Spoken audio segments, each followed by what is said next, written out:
Welcome to Ghouls Night Out with your hostesses, Brandy and Jody.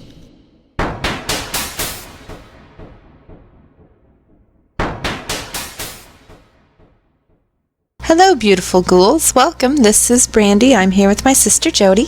Hello. Okay, so we are continuing our book, Unwelcomed, by Deborah Moffat. And what did we do? 15 through to what, 21? Yes. Okay, so we are still searching over and over and over again for people to help. And over and over. Yeah, and that's basically what most of these chapters are about. So Bill finds an advertisement and calls a girl who says she's a psychic and has cleansed houses of negative energy. So they call, and they're, obviously completely desperate, as of right now. And they explain their situation, and she wanted to come to the house, so they arranged for her to visit. On Saturday, she arrived, and her appearance matched her voice, so she appeared to be in her late teens, quite diminutive and thin. She had long brown hair and emanated vulnerability, which is not good if you're going to battle a demon. Not this one. No. So after speaking to her for a bit, they found her sweet and charming, and she said she was in her 20s and had handled negative entities before, and she was sure that she could help them. They were worried, obviously, and they tried to actually change her mind, warning her that the entity had proven itself to be dangerous, and she remained confident, and she prepared to go upstairs to face the demon. So Deborah wanted to go upstairs with her, and she knew that Mr. Entity would inflict physical harm. She flatly refused, wouldn't let Deborah go upstairs with her. So she watched her climb the stairs. She had a seashell incense holder in one hand and a large feather in the other, and they said a small prayer for her. Within a few minutes, they heard her scream, and she came bolting down the stairs holding her arm and crying. She was, obviously in pain and terrified. Her arm had been burned while she was performing her cleansing ritual. She said that the entity had ripped the makeshift censer out of her hand, turned it over onto her arm, spilling the smoldering contents. She said the minute that she walked upstairs, the darkness became overpowering. She maintained chanting and continued into the bedroom that used to be Lee's and Bill Sr.'s. And once inside, the feeling of intense dread engulfed her, and she had to resist the urge to flee, which, And that's when the entity burned her. She told her that Deborah would need to go upstairs to retrieve the shell because it might still be burning into the rug. So Deborah went upstairs and found the shell on the floor with contents still burning. There was a large scorch mark burned into the rug, but at least it hadn't caught fire. She picked up the shell and spoke aloud to Mr. Entity, chiding him that he ought to be ashamed of himself for hurting such a little girl. So when she got downstairs, the girl was obviously anxious to leave. She apologized for not being to help and said she would pray for them and left. And, I am just amazed at, obviously it's something they have to have help for. They're desperate. Mm-hmm. But man, so many people in and out of their house all the time. It's just crazy. You couldn't pay me enough to go into that house. Oh my gosh, I know. So a few days after that, they found a message on the mirror saying Lee dies in 10 days. At first, they just kind of brushed it off, but the next day they found Lee dies in 9 days, followed by 8, then 7, and so forth. Lee tried to put on a brave face, but she was, obviously scared. The last day, Lee suddenly became violently ill, so they took her to the hospital. Her diagnosis was pneumonia and congestive heart failure, and they couldn't believe it, that the countdown was real, I guess. I guess her prognosis was grim. She was put in intensive care, and they were told that there wasn't a good chance that she would make it. So for 3 weeks, Lee fought for her life, and they were only able to visit her a few minutes a day. They were all worried sick, except for Bill Sr., of course. And she was slipping in and out of conscience, and again, they wouldn't let anyone visit very much. According to Lee, she was perhaps closer to death than any of them realized while she was in the hospital. She slipped in and out of consciousness repeatedly, spending most of her time unconscious.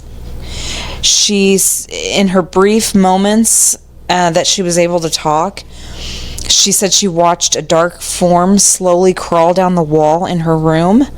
Each time she regained consciousness long enough to clear her vision, she could see it getting closer and closer. She barely had time to say a quick prayer each time before sickness and exhaustion took over again. Towards the end of the 3rd week, the dark form was almost next to her bed, and she thought she was going to die. So she could still see the shadow approaching. So it's like in between the small space in between her bed and the wall. Suddenly, Lee became aware of the mist. Okay, so slowly it formed into her mother, Dominica. She was convinced if her mother's spirit did not come to protect her from the entity, it would have taken her. And, Deborah obviously wanted to believe her because, of all the crap that they'd been through. So during the Lee's hospital stay, Brian Hurst came to see her, and he told us that he could feel the entity's presence in the room. He gave her a picture of an Indian holy man and a small plastic bag that was filled with ashes. And it was believed to have power to protect from evil spirits, so he hoped it would help. This was the beginning of a very bad night for Brian. So several hours after that, she received a phone call from him, and he relayed experiences that had happened from the time that he left the hospital. So when he arrived home, he got out of his car and was immediately accosted by 2 men. They attempted to rob him at gunpoint. Brian had luckily escaped by running. So when he went back to his house, he noticed that everything in his refrigerator was spoiled, including food he had just bought, which is crazy. His car was towed and impounded for no apparent reason. He believed it was a warning from the entity to stay away from Lee, that she belonged to him. Brian was a good man and wonderful friend, and he still found a way to try and help Lee. He actually offered to go to Lee's house and cleanse or whatever, and she refused because she just figured it would be too dangerous. So after a month in the hospital, Lee returned home, and the entity had been noticeably less active while she was gone. But if she was seeing it at the hospital, it might have been bothering her there. Lee had an oxygen tank that she had to have with her, and the entity's new favorite pastime was to cut the oxygen hose. So she needed oxygen 24 hours a day, and 3 or 4 times a day the hose had to be changed because it was sliced in various places. And I guess the entity grew bored of that, so he wanted to scare her to death. So she was recovering, so she was still in a weakened state, and she would choose to lay on the couch to watch TV during the day. And they, made it a point to never leave her alone because, the thing's after her. So one day, Bill, Jamie, and Deborah were in the bedroom, so Bill Sr. was left to watch Lee. Yeah, and he's going to do much. Well, for no particular reason at all, he decided to leave the room, leaving her alone and vulnerable. Moments later, she started screaming, and the screaming in the air was followed by frantic pounding steps in the hall. The door burst open, and there stood Lee in a panic, gasping for air. She said that she had seen the entity. While she was lying on the couch, a black cloud appeared upstairs by the railing and formed into a huge head. Looked like a classical Greek gorgon. But instead of snakes, tentacles sprang from the top of its head. A face formed with black empty holes where eyes should have been, and it moved toward Lee, and she scrambled to her feet and ran as fast as she could to the bedroom. And it was following close behind. So Deborah said that at first she was frightened and concerned for Lee, but then she was pissed. Like, why would her father-in-law decide to leave her alone? She went into the bathroom first and screamed at the bathroom mirror that it was never to show itself to Lee again. And then she left, and she said that she was like, I just yelled at a demon. Like, what the fuck was I thinking? So she waited a minute and then went back into the bathroom, and on the mirror it was written, "You get in my way." Then she confronted Bill Sr., and she said when she found him, he gave some lame excuse about hearing something break in the garage and needed to investigate. And she realized one obvious thing, that he really didn't care about Lee at all. So that was chapter 15. I think they need to kick Bill Sr. out. Hell yeah. All right. During Lee's illness, their search for help was put on hold, but once she was out of the woods, they started up again. Deborah doesn't remember where they heard about Dr. Paglini, but she was so happy they did. Her first meeting with the doctor gave her hope. She seemed very strong and confident. She listened to their story and then told them a little about herself. Or she had practiced one form or another of magic since she was a child. Oh, yeah, okay. Which I thought was really weird. Well, I mean, and you don't know if her mom did it and she kind of picked things up or something? Well, she was mentored by her grandfather. She lived in Chicago until recently, and while she was there, she became embroiled in a feud with Anton LaVey, the infamous head of the Church of Satan. She told stories about paranormal phenomena that she had observed. She told them about other people she had helped and the homes she had cleared of negative entities. She explored the house, then said that she would call the next day. She did, and she told them what she wanted them to do. She needed one of them to take down dictation of the phone conversation. Surprisingly, Bill Sr. volunteered. I fucking hate it when he volunteers for shit. It's like why? What is his motive? Yeah, and why do they let him do anything? I would push his ass out of the way and be like, no, you fucked up in the past. Yeah, exactly. He had to write certain things on the mirror. The first was God protects us, and the entity would cross out God and replace it with Prince. Everything the doctor would have Bill Sr. write, the entity would alter it. Then it would write insults about the doctor, calling her names and describing her sexual habits. She didn't blink an eye. After about a month of that, she decided she would come back out to the house. A few days before she came to the house, she said she needed them to completely clear out Bill Sr. and Lee's room. She showed up at the house and informed them she was going up to the bedroom alone and that one by one they were to come up. The first person was Bill Sr.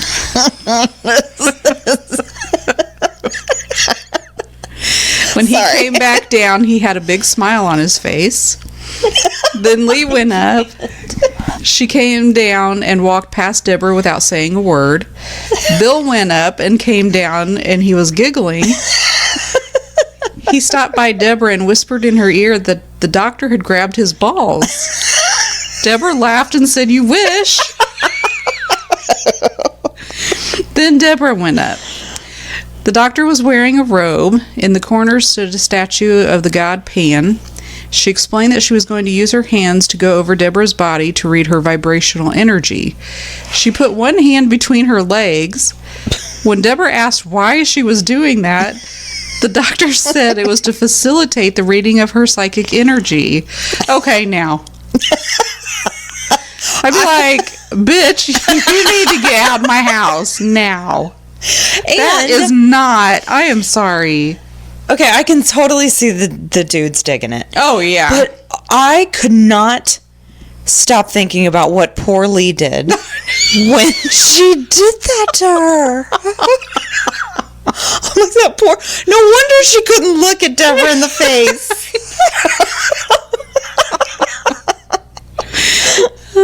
like, oh my gosh. And then she looked at Deborah intently. And Awkward. And then said she could go. Wow. No dinner, no nothing. No. Jeez. Now Deborah knew why Bill Sr. had a smile on his face and Bill was giggling. Yeah. The doctor stayed upstairs for about 30 more minutes, then came down wearing her regular clothes. She told them that the entity was definitely a demon. Not only this, but he was one of the 7 princes. She said its power was immense and that she couldn't forcibly eject it from their home. She said the only way to be safe was to pay it homage. She went on to say that they would need to leave the room empty and dedicate it to the entity, and once a week they would have to go in there and pay it homage. Her suggestion was ridiculous. Yeah. She felt that Lee was in danger and this was the only way. Lee spoke up and said it was out of the question. They were not going to pay homage to the demon no matter the cost. Good for her. The doctor said they were never going to be able to get rid of the demon because someone there was giving it permission to stay. Now, when she said this, obviously Bill Sr. comes to mind. Absolutely. But then I thought, I wonder if it's Deborah. Because she pays attention to it and she talks to it and, you know. She's totally not afraid of it at all. Yeah. Yeah? But anyway, they were all stunned into silence. Only one name came to mind. The doctor said she was going to perform a ritual that night that would show her the conspirator. Everyone gave Bill Sr. dirty looks, but they hoped the doctor was wrong. Between 3 and 3:30 a.m., the coughing began. Bill Sr. was sitting up in bed, hacking while trying to get his breath. Then he began to shiver so violently that the bed shook. This lasted for about 15 minutes. They thought they were going to have to call an ambulance. Then just as suddenly as it began, it stopped. Bill Sr. never said a word. He just laid back down and went to sleep as if nothing happened. The doctor called the next day and asked if anything unusual happened the night before. Deborah told her about her father-in-law's attack, and the doctor said it's him. They confronted Bill Sr. He laughed and said how could they believe a stranger over him. Then he got angry and started yelling that he had nothing to do with the demon and went to bed. Bill Sr. agreed to seek psychiatric help. He went for over a month, but nothing changed. That's all of chapter 16. Okay. Deborah started going to paranormal bookstores to try and find light workers and psychics. They found a bulletin board, and there was a couple that sounded promising. Their names were Muriel and Thomas. She claimed to be a psychic, and he was a healer. They called and explained their situation, and they seemed excited and wanted to come help. They were an older couple, probably in their early 50s. Thomas was impressive to look at. He was 6'5" with a head of curly blonde gray hair. And Muriel was short and rotund, about 5'2". They were very nice people, but as crazy as could be. Muriel's psychic abilities were non-existent, but Thomas actually thought that they had metaphysical abilities. She thought that Muriel, she got the impression that Muriel was doing this for Thomas's benefit, which we'll find out why here in a minute. So they began telling them about themselves, and he said that 10 years ago their 11-year-old son had been kidnapped, sexually assaulted, and murdered.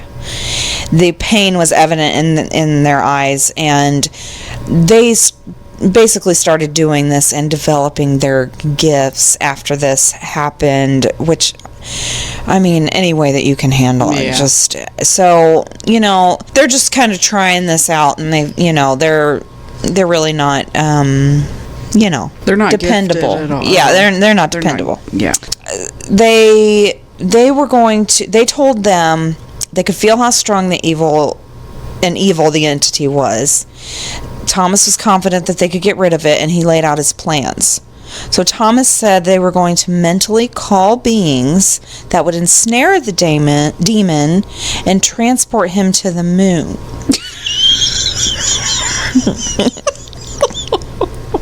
And there he would be imprisoned for all eternity, because, you know, it's the moon.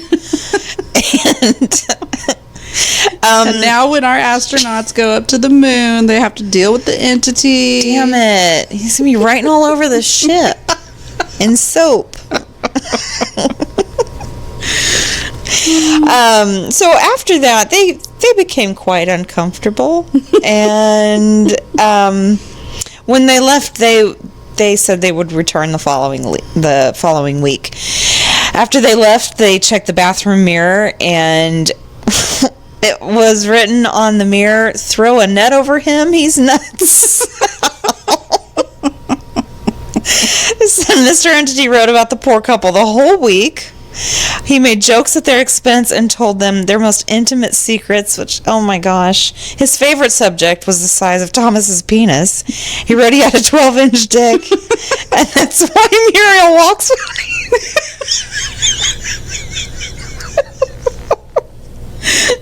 And of course, when Muriel and Thomas came back the next week, they were all watching to see if Muriel walked funny. And she said, "I also admit a few glances at Thomas's crotch, and I don't think the entity was lying."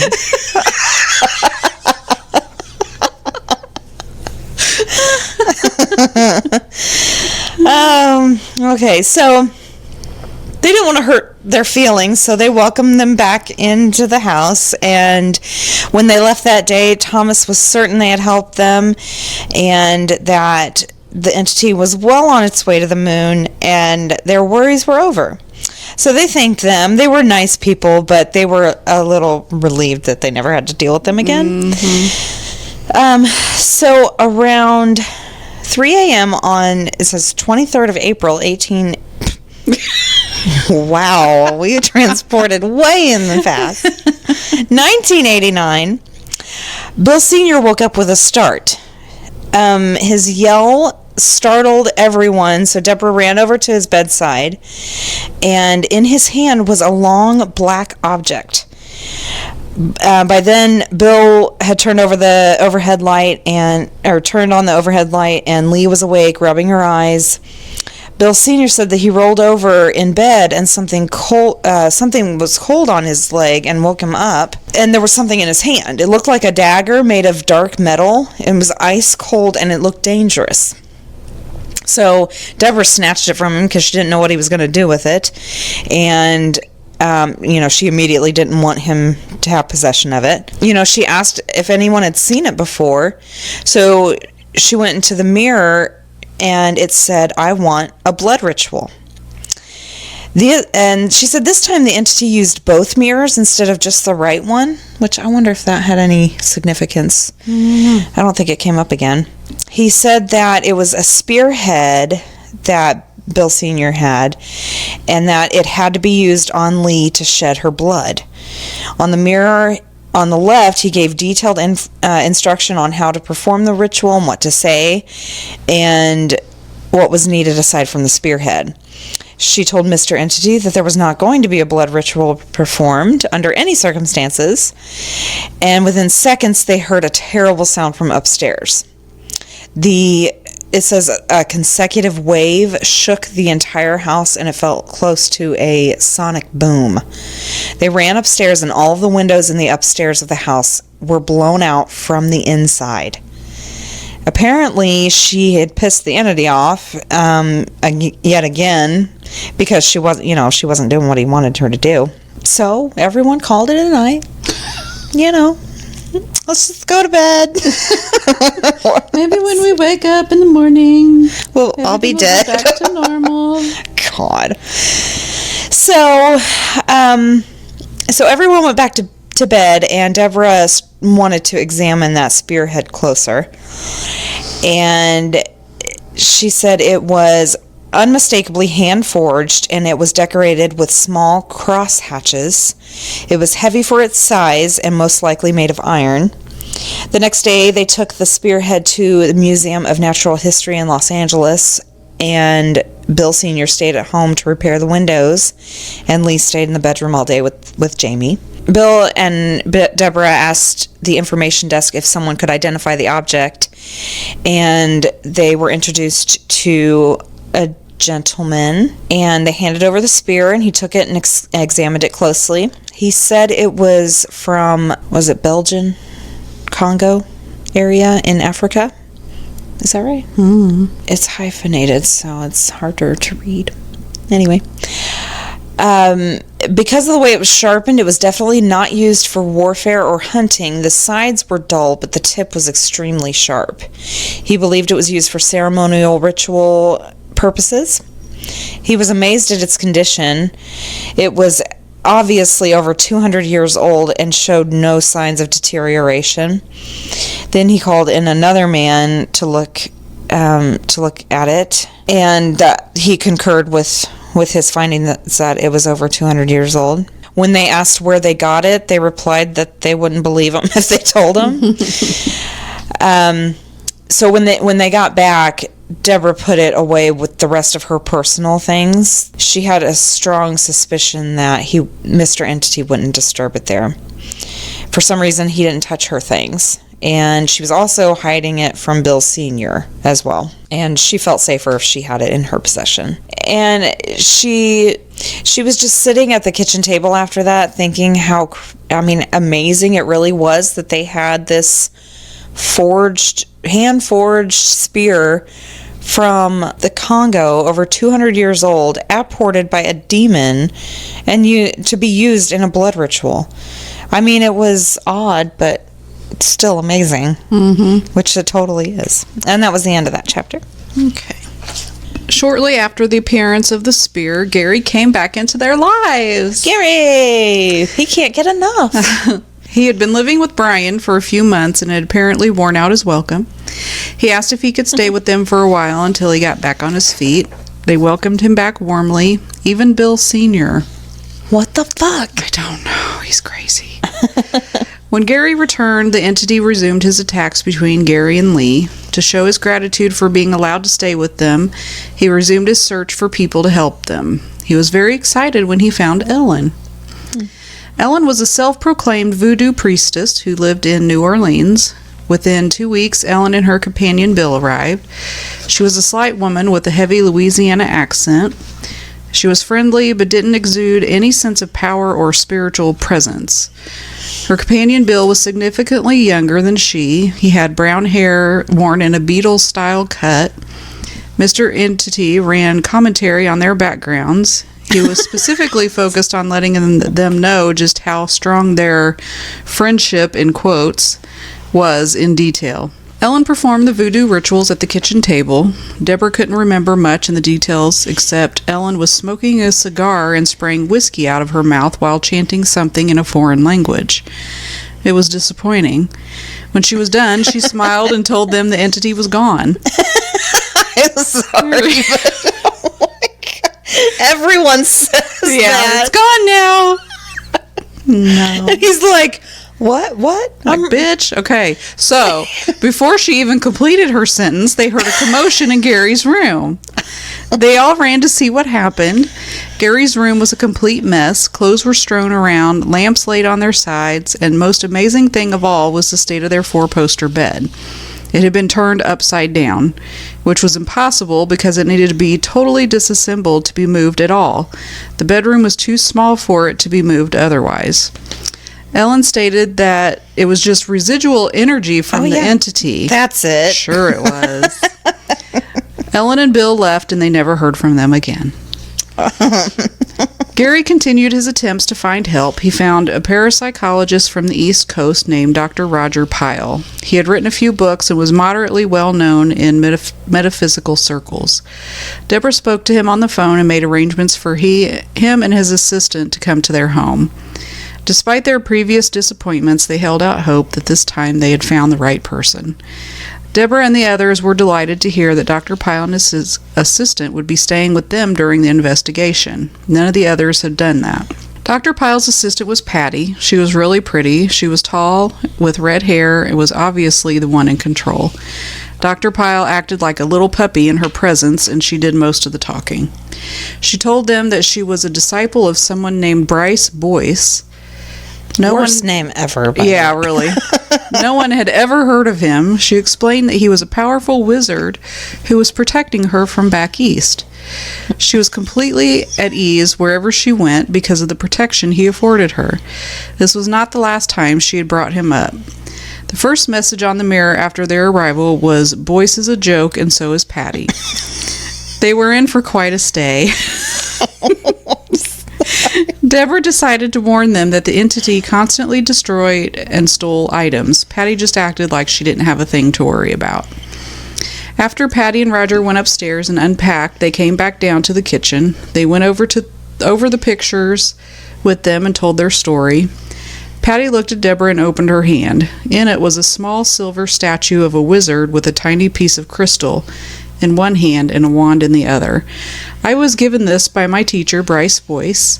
He told me it's like having a part of him with me at all times." She was practically beaming with pride. The doctor and Patty spoke to each of them separately. They were especially interested in how the entity seemed to respond to Deborah. Early the next morning, Dr. Pyle came downstairs and told them his shoes were missing. They looked everywhere for them, but they were nowhere to be found. Luckily, he had another pair. Patty came down and said some of her things were missing. She said her suitcase was locked and she couldn't figure out how the items could be gone. Deborah reminded her of the warnings she gave her, but Patty indignantly responded that Bryce Boyce protected her from the entity. Man, such confidence in Bryce Boyce. Later that evening, the doctor and Patty went to go upstairs and talk to the entity. They wanted Deborah to go with them.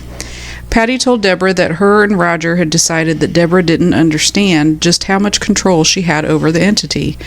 They wanted to break the connection. They had her repeat after them, "I give up all my power to control demons." Deborah just stared at them for a few seconds in shock. She had no problem repeating the words, but she knew she didn't have any control over demons. Deborah repeated the words over and over. Ellen smiled and said, "Now things will change." Oh my gosh. These two proved to be a constant source of irritation for Lee. She just wanted them gone. To make things worse, Bill Sr. was making an absolute fool of himself. He practically drooled whenever Patty walked into the room. When Patty invited Bill Sr. up to her bedroom to talk in private, Lee was livid. They were up there for over 2 hours, and when he came down, he told Lee they were discussing the entity. From the way he was acting, they believed he was up to his poor me act. Yeah. The next morning, they woke up to find Patty's pantyhose sliced up and strewn about the family room. She was flabbergasted. Dr. Pyle was missing his last pair of shoes. Oh. Patty called her mentor to tell him about the latest developments. As she hung up the phone, they saw fear on her face for the first time since she arrived. She refused to discuss what her mentor had said. Later, Deborah heard snippets of conversation between Patty and Dr. Pyle in which she stated that her teacher now thought the entity was a lot stronger than he first thought. Lee finally reached her breaking point. She asked them to leave. The next morning, when the van came to pick them up, Patty was panicked because her silver wizard was missing. She couldn't find it anywhere. Deborah knew exactly where it was. It had shown up on her bathroom sink that morning, but since Patty rubbed her the wrong way, Deborah didn't return it to her.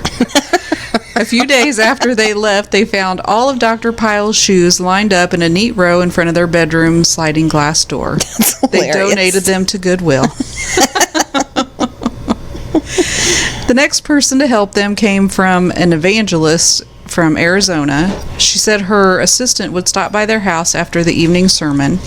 That evening, 3 men and a woman came to their door. The woman started to walk into the house. She began to pray, then suddenly spun and ran out the door. She would not come back to the house, so they left. That's crazy. The next person they found was Lloyd Arbuck. He had established an organization called the Office of Paranormal Investigations, which was a group of organized paranormal field investigators. He sent one of his investigators over. He walked through the house, took out a machine, and held it up to the mirror.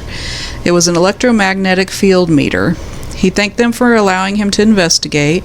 They asked him what was going on in their home. His response was, "Sometimes things happen in life that we will never understand." He said he would keep in touch. He has no idea. He has no clue. Okay. So Lease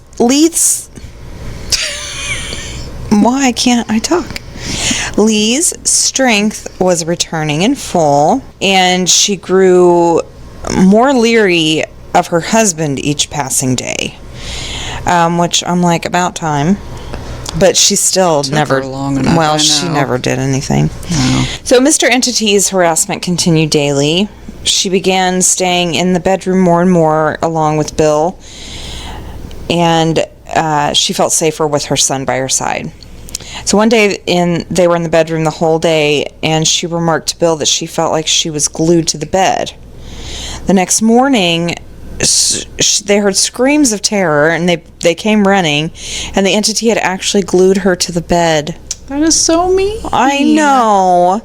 They had to stand her up and slowly peel the sheet off of her body. It wasn't a very powerful adhesives, but it's, still painful. Mr. Entity had not given up the idea of a blood ritual. After a few days, after the glue incident, he began writing demands that needed to be performed on the mirror. Or he wanted them to contact Reverend David to have him come out to the house. It said for some reason it believed that Reverend David was both willing and able to perform said ritual.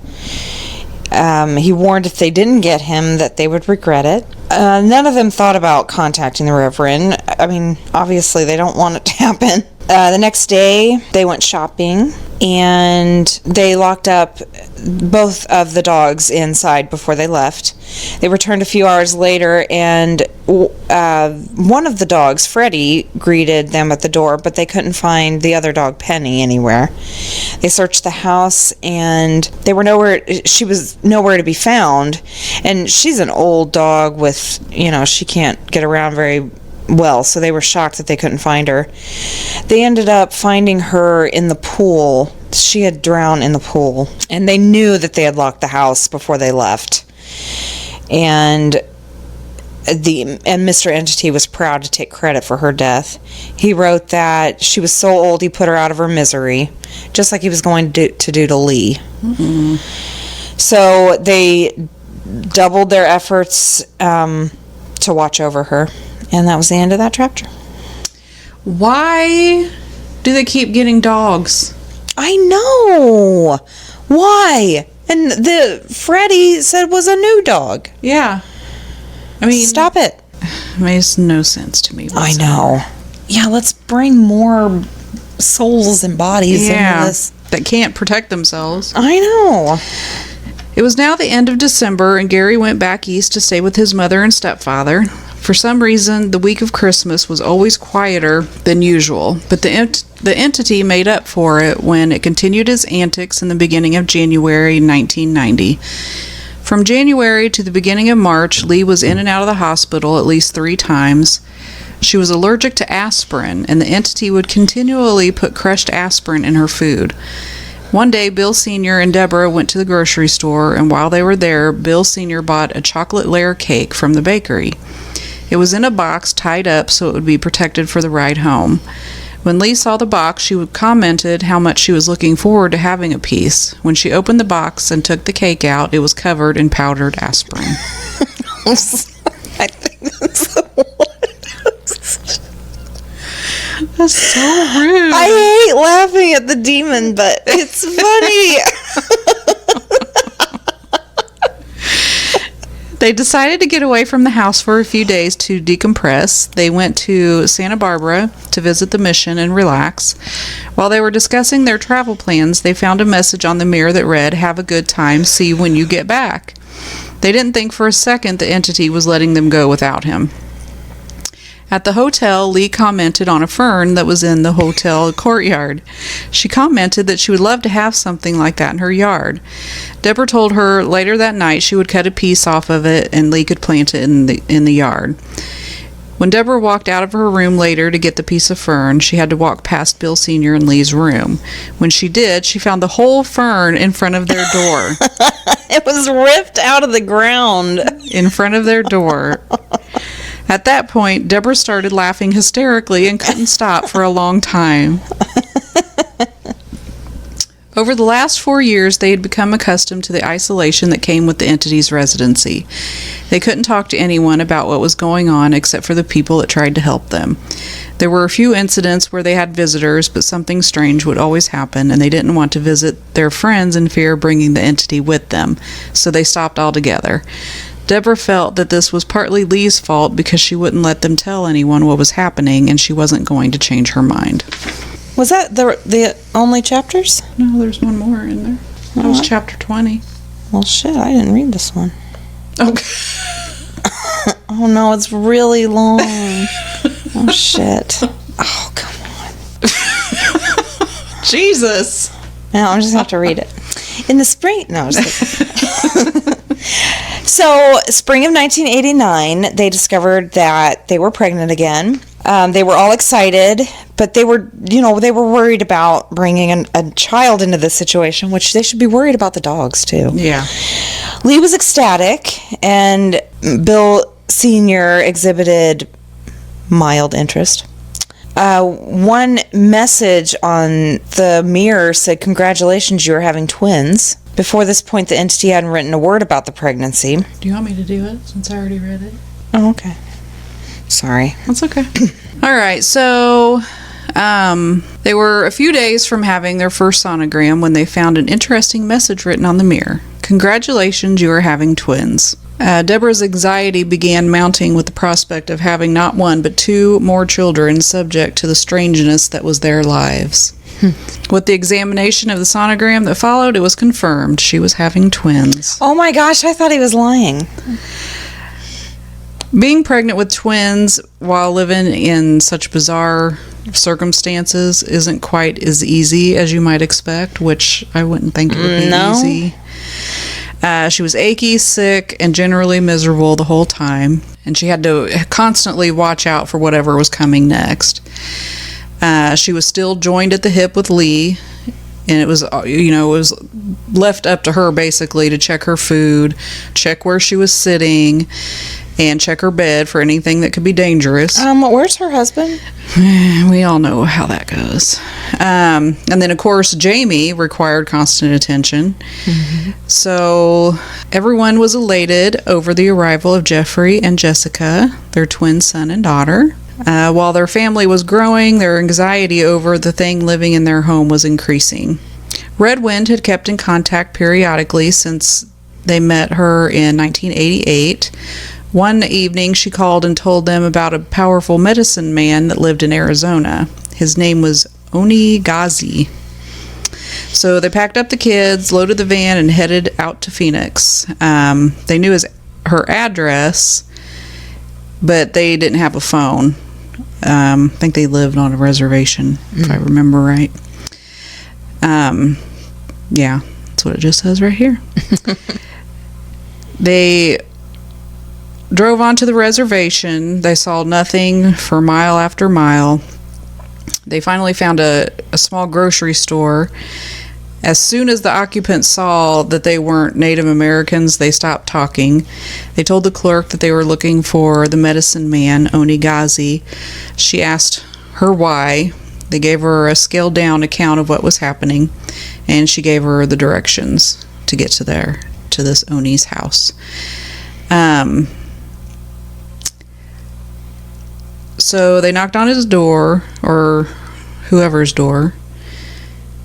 A tall, dark-skinned...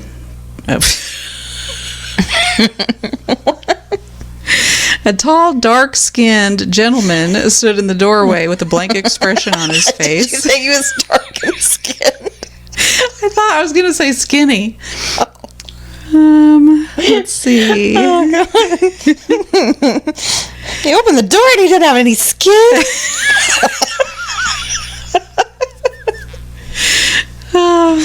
He opened the door with a blank expression on his face, and Deborah began to tell him their story. And they told him that Red Wind is the one that told him to contact him. And when he heard that, he relaxed a little bit. He saw that everyone was waiting in the van, so everyone was in the van. Everyone. So he told him to come in since it was hot out. So the 7 of them sat in his living room, Jeez. and his wife and sister-in-law joined them. For some reason, they were drawn to Jeffrey, which was one of the twins. Deborah said, as silly as it seems, all she could think of was how in the old westerns the Indians like the golden-haired children, and Jeffrey was very blonde. After about a half hour, it actually got a little weird. They were holding him and wouldn't put him down. Aww. They spoke to him in their native language. Oni laughed and said his wife wanted to keep Jeffrey. Oh. And Deborah started freaking out. Yeah. And then she said all at once it struck her that they were in the middle of nowhere on a remote reservation and no one in the world knew where they were. Oh my God. She thought she was just being paranoid.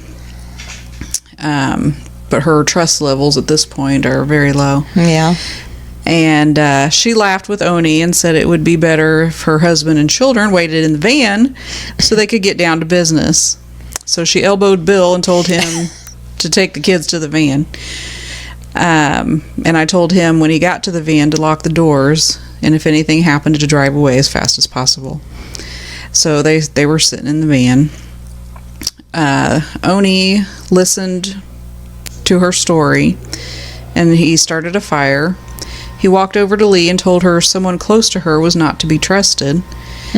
The shaman then went into another room and came back rolling something in his hands. He put his hands over the fire and let the smoke cover them. Then he took some of the ashes from the fire and rolled them into a ball of what looked like wax in his hands. Oni handed her this disgusting looking ball. It was gray with hairs poking out of it. Ew. And This is for you.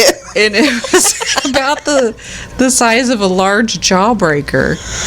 He told her to swallow this, What? and the demon will not be able to harm you. Wow.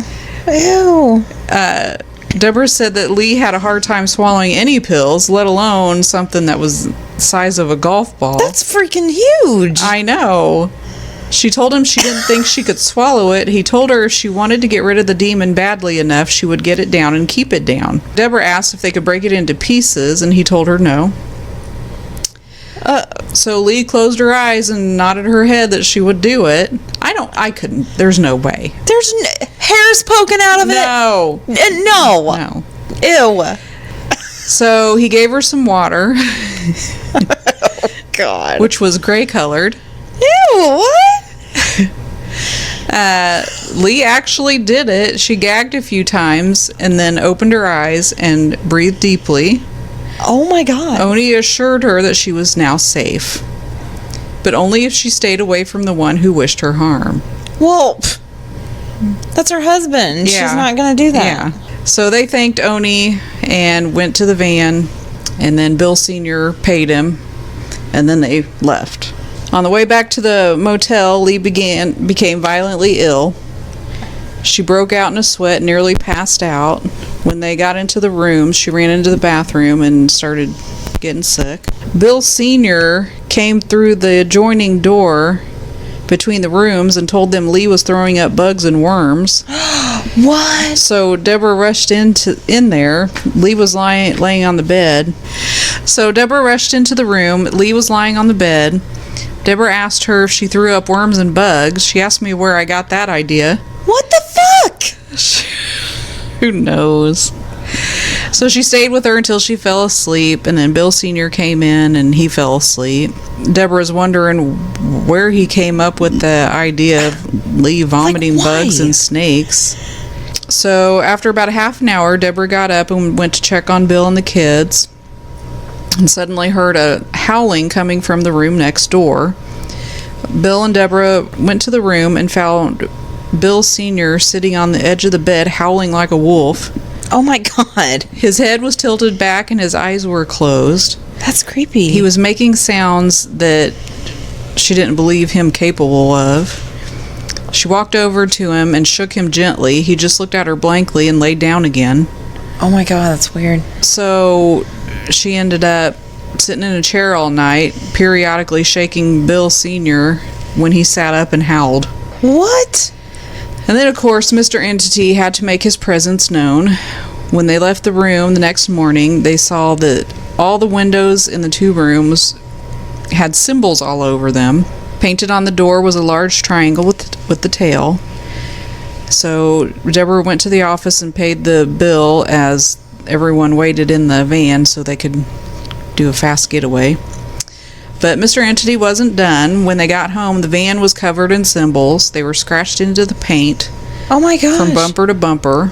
And they would have obviously noticed that when they got into the van, so it had to have happened when they were driving home. Oh my gosh. Going through a fast food restaurant the next day, an idea came to Bill Sr. When the kid at the window saw the symbols on the van, he asked what happened. Bill Sr. told him they went to the movies last night. When they came out, the van was marked up. The kid laughed, and he said he bet it was the theater on Grove and Foothill. Bill Sr. told him he was right, but this gave Bill Sr. an idea, so he turned the damage in to the insurance company. And he was going to tell them that it happened at the theater while they were watching a movie. It worked. They took the van to the insurance office, and they looked at the damage, and the adjuster had to go around the van, and he had to make a copy of the symbols on a diagram to show the damage. He made all the symbols from the left side and continued around the van, copying the signs onto the form. By the time he came around to the left side again, the entity had scratched a huge triangle in the door. The adjuster was surprised that he missed it the first time. Oh my gosh. Obviously, the entity had scratched it while he was walking around the other side. That's unbelievable. That's crazy. I mean, if all this stuff really happened, oh my God. I know. That's what I'm saying. I mean, it's like literally gotten to the point where I'm just like, there's no fucking way. I know. And I keep thinking, okay, who's doing it? Yeah. But if you think about all the stuff that she says has went on, there's no way that someone could sneak and do that. Especially what you just read. Yeah. What you just said. That, I mean, it's beyond. I don't know. I don't know what to believe anymore. That's really scary to think that something like that might actually be out there. Yeah. And then, like, that reverend or whatever saying that he just, I find bodies, then just live in them. Oh, I know. It's like, well, their soul left and it didn't come back, so I went ahead and... Like, what is that? Yeah, I know. It's so scary, and it's so unbelievable. I don't even know. It's very unbelievable. Well, thank you guys so much for listening. We really hope that you are enjoying the book. We are. I can't wait to see what happens. We're going to be done with it after this next week, right? Next week's our last week. Which also, next week is Thanksgiving in America. And I just want to say that we are so thankful for you guys listening and writing and liking our Facebook page and interacting with us. We appreciate it so much. And I'm very thankful that we've got you guys in our lives, and it's amazing. So I just wanted to throw that out there. We still want to hear your stories. We haven't given up. We're not going to give up. Send them in. ghoulsnightoutpodcast@gmail.com. Again, like our Facebook page. I'm trying to do the Twitter thing again. And Instagram. That reminds me, we need to take a picture or something before I leave. Oh. So look us up on there and rate, review, subscribe, recommend, all that good stuff. And have a happy Thanksgiving, and we will talk to you next week. Later. Bye.